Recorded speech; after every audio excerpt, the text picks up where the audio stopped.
사도행전 1장 8절 오직 성령이 너희에게 임하시면 너희가 권능을 받고 예루살렘과 온 유대와 사마리아와 땅끝까지 이르러 내 증인이 되리라 하시니라.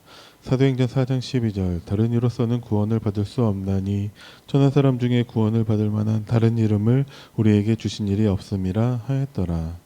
로마서 1장 16, 17절 내가 복음을 부끄러워하지 아니하노니 이 복음은 모든 믿는 자에게 구원을 주시는 하나님의 능력이 됨이라.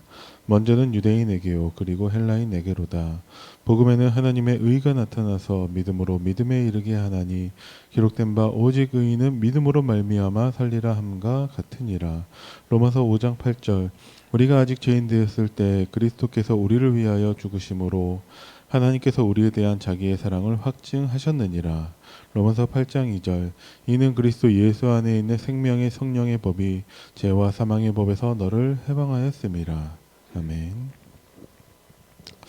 하나님은 우리에게 좋은 것을 주시는데 우리가 바라보는 좋은 것과 하나님이 바라보는 좋은 것이 다를 때가 생각보다 많이 있습니다. 누가 뭐래도 우리는 세상에 살면서 누가 돈 준다고 하는데 싫어할 사람은 없을 거예요. 성공한다는데, 자녀가 잘 된다는데, 병에서 낫고, 갈등이 풀어지고, 어려운 일이 해결되고 하는 그 모든 것들이 우리 눈에 참 좋아 보이는 것들이 참 많이 있습니다. 근데 하나님이 주시는 그 좋은 것에는 어느 날 갑자기 노예가 되어버리는 것도 있어요. 왜 노예가 되어야 되냐? 거기 애굽을 복음화 해야 되니까. 하나님은 좋은 것을 주신 거예요. 어느 날 하나님 주신 좋은 것이 무엇이었냐? 양자가 되고 입양하러 가는 것이었습니다.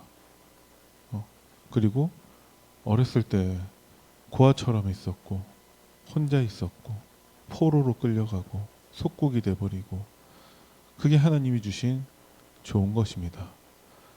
그러면 하나님은 우리에게 어려움만 주시고 고난만 주시냐? 그 안에 감춰진 것을 봐야 한다는 것이죠. 렘넌트들마다 문제가 있었고 어려움이 있었던 것은 사실인데 그들은 그 문제에 집중하지 않았습니다. 왜 그러냐? 그 속에 감추어져 있는 영적인 비밀을 받기 때문에 그렇다라는 것이죠.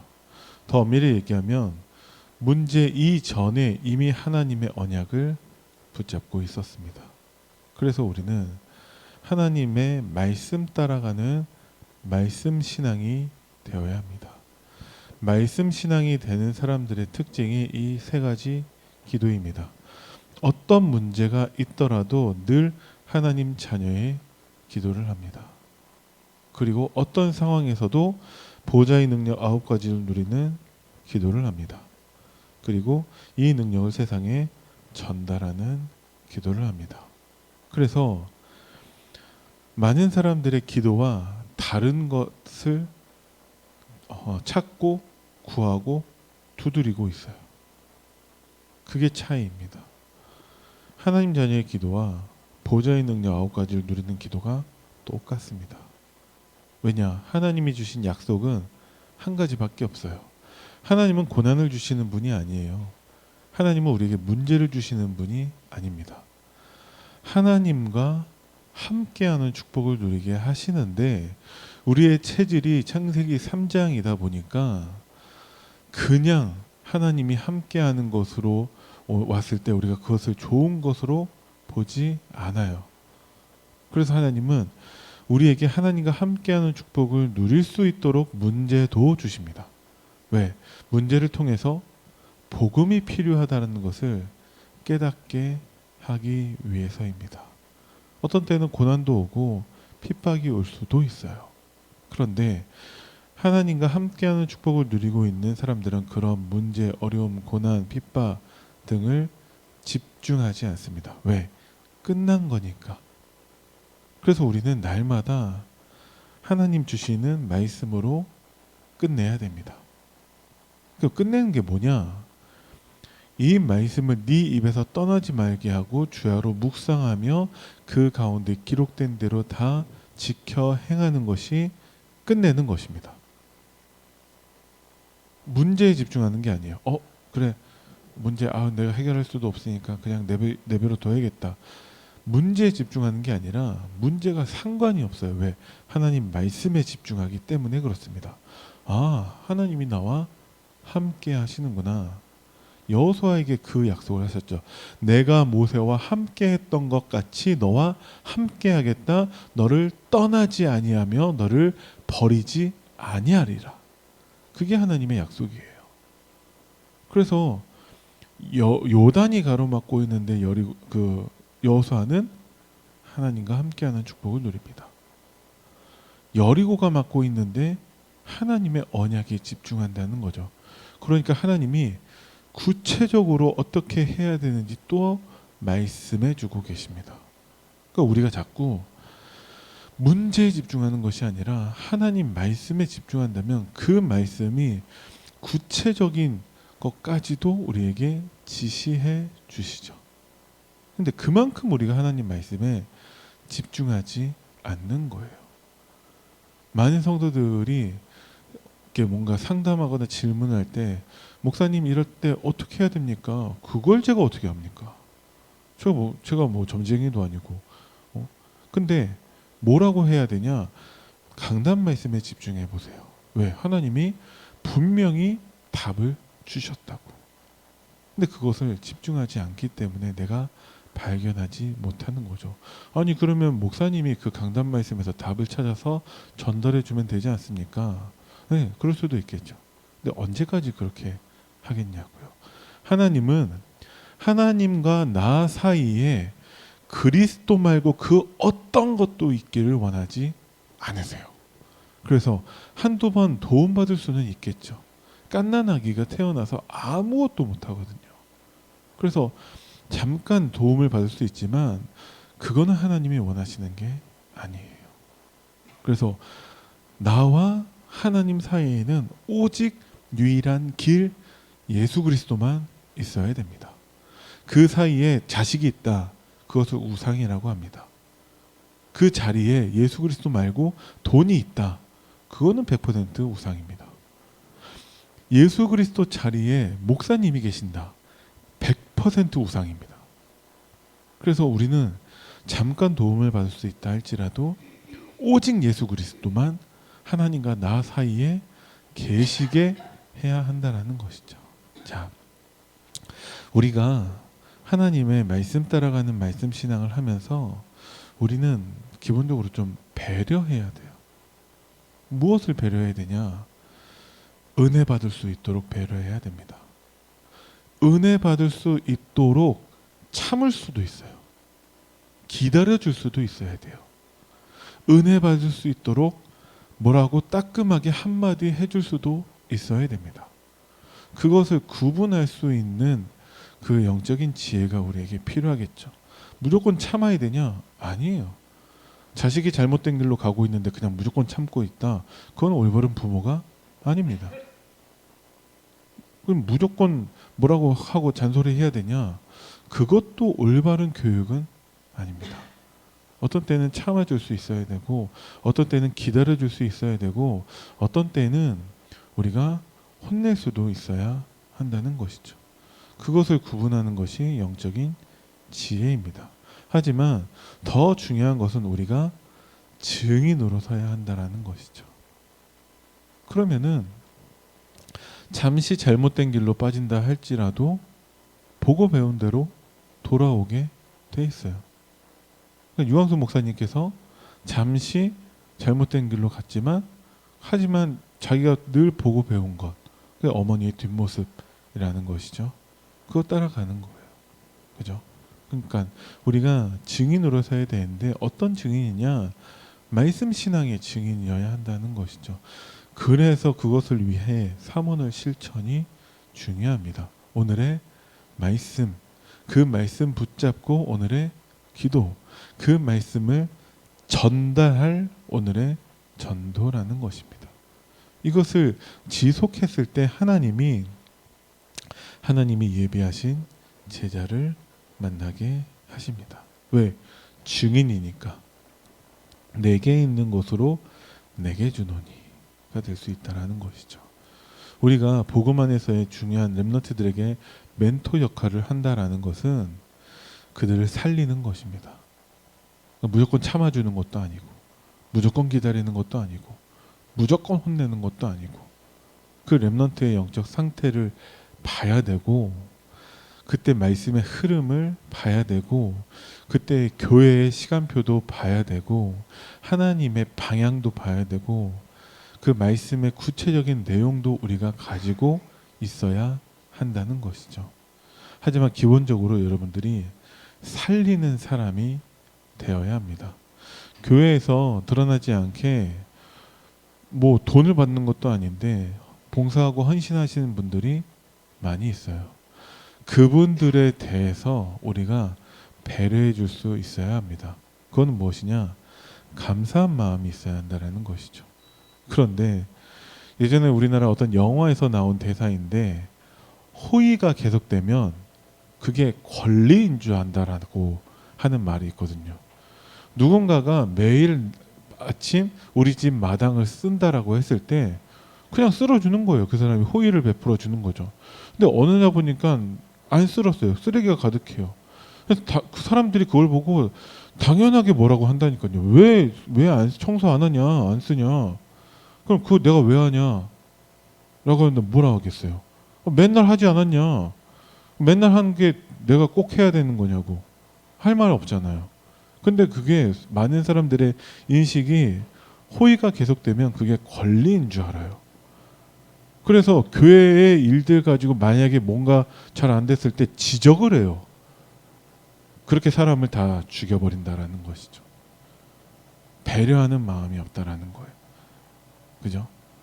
그렇게 우리가 오랫동안 어쩌면 살아왔는지도 모릅니다. 살리는 자가 되어야 돼요. 참아줄 수도 있어야 되고, 기다려줄 수도 있어야 되고, 혼낼 수도 있어야 됩니다. 그래서 내가 먼저 복음 안에서 하나님이 주시는 영적인 힘을 가지고 있어야 돼요. 그죠? 자, 우리가 절대적으로 해야 되는 것이 있습니다. 오늘 바울의 모습을 보니까 공통적으로 나오는 것이 회당입니다. 특히 바울이 데살로니가 가서는 가장 먼저 회당에 들어가죠. 거기에서 자기 규례대로 무엇을 하냐? 복음의 당위성을 말하고 있습니다. 왜 그리스도가 해를 받고 피 흘려 죽으시고 다시 살아나야만 했던 것인가를 이제 바울이 담대히 회당에서 선포하고 있습니다. 그때 하나님이 예비하신 제자와의 만남의 축복을 누리게 하시죠. 자, 바울이 자기 규례대로 지속을 하니까 하나님이 제자를 만나게 하십니다. 그죠? 그러니까 그 데살로니가에서 헬라인, 기브인, 그리고 그 데살로니가 지역을 살릴 야손이라는 제자를 하나님이 예비해 두셨는데 찾게 하십니다. 그리고 하나님이 고린도 가서는 거기에서 하나님이 브리스길라 아굴라라고 하는 준비된 사람을 만나게 하시는데 또 그들과 함께 회당에 들어가서 하나님의 복음을 선포했다는 것이죠. 그때 고린도라는 지역의 그 우상 신전을 중심으로 한 그 우상 문화를 하나님이 완전히 무너뜨리고 복음 운동이 일어나게 하셨습니다. 또 하나님이 로마에 가기 전에는 회당에 들어가서 복음을 전하는데 핍박이 일어나니까 서원에서 제자를 따로 불러서 2년 동안 집중을 시킵니다. 그랬을 때의 응답이 아시아에 사는 모든 사람들이 다 주의 말씀을 듣더라 라는 응답을 누리게 됩니다. 그 지역이 복음으로 완전히 치유되는 응답입니다. 자, 그러면 여기에서 회당이 의미하는 바는 무엇일까요? 물론 어떤 사람들은 이것을 교회라고 받아들일 수 있습니다. 네, 우리가 예배 중심, 말씀 중심의 삶을 살아야 됩니다. 어떤 사람은 회당이라고 하니까 렘넌트라고 합니다. 네, 맞습니다. 우리가 하나님이 예비하신 제자들, 그 제자들에게 올바른 복음을 각인 뿌리 체질해야 됩니다. 그런데 드러나지 않는 한 가지 정말 중요한 것은 무엇이냐? 바울의 규례라는 거예요. 자, 우리가 하나님 말씀을 정리해야 돼요. 묵상해야 돼요. 나의 것으로 붙잡아야 한다는 것이죠. 왜? 그래야지만이 우리가 전달할 수 있다라는 것입니다. 말씀만 붙잡으면 되냐? 말씀만 붙잡으면 됩니다. 근데 그 말씀이 정말 중요한 때 떠오르지 않는다라는 거예요. 사도 바울이 드러나진 않았지만 사도행전 17장에 이제 아덴이라는 지역에 갔을 때에는 말씀이 아니라 철학이라는 도구를 사용을 하려고 합니다. 오직 복음이 아니라 내가 가지고 있는 다른 것들 가지고 하려고 한다라는 것이죠. 그래서 철저하게 실패해 버렸습니다. 왜 바울이 그렇게 했냐? 그리고 나서 하나님이 정리해 주시죠. 아, 내가 진짜 그리스도의 십자가와 부활 말고는 어떤 것도 이제 내가 말하지 않겠다라고 드디어 하나님의 이제 복음이 정리되는 것이죠. 여러분들이 지금 어떤 시간을 가지고 있냐? 하나님의 것을 나의 것으로 정리하는 시간이에요. 왜? 하나님이 우리에게 좋은 것을 주시고 계시는데 우리가 그것을 모를 때가 너무나 많이 있다는 것이죠. 그것 때문에 안 되는 게 뭐가 있냐?